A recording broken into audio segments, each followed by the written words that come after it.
ಈಗ ಫಸ್ಟ್ ನಾವು ಕ್ಯಾನ್ ಬಗ್ಗೆ ತಿಳ್ಕೊಳ್ಳೋಣ. ಸೊ ಇದರ ಅರ್ಥ ಮಾಡಬಲ್ಲೆ. ಸೊ ಇದನ್ನು ನಾವು ಪ್ರೆಸೆಂಟ್ ಟೆನ್ಸಲ್ಲಿ ಬಳಸ್ತೀವಿ. ಸೊ ಹಾಗೆ ಇದು ಎಬಿಲಿಟಿ, ಪಾಸಿಬಿಲಿಟಿ ಮತ್ತು ಪರ್ಮಿಷನ್ನ ಸೂಚಿಸುತ್ತೆ. ಸೊ ಅದಕ್ಕೆ ಎಕ್ಸಾಂಪಲ್ಸನ್ನು ನೋಡೋದಾದರೆ, ಐ ಕ್ಯಾನ್ ಸ್ಪೀಕ್ ಕನ್ನಡ, ನಾನು ಕನ್ನಡವನ್ನು ಮಾತನಾಡಬಲ್ಲೆ. ಸೊ ಇದು ಸಾಮರ್ಥ್ಯವನ್ನು ತೋರಿಸುತ್ತೆ, ಐ ಮೀನ್ ಎಬಿಲಿಟಿಯನ್ನು ತೋರಿಸುತ್ತೆ.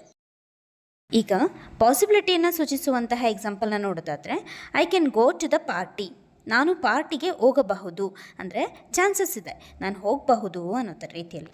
ಸೊ ಈಗ ಅದೇ ಮೂರನೇ ಎಕ್ಸಾಂಪಲ್ ನೋಡೋದಾದರೆ, ಇದು ಪರ್ಮಿಷನನ್ನು ಸೂಚಿಸುತ್ತೆ. For example, can I take your book, ನಾನು ನಿಮ್ಮ ಬುಕ್ಕನ್ನು ತೊಗೋಬೋದಾ ಅಂತ ಕೇಳ್ತಾ ಇರೋಂಥ ಕ್ವೆಶನ್ನು. ಸೊ ಇಲ್ಲಿ ಪರ್ಮಿಷನ್ನ ಕೇಳ್ತಾ ಇದ್ದಾರೆ.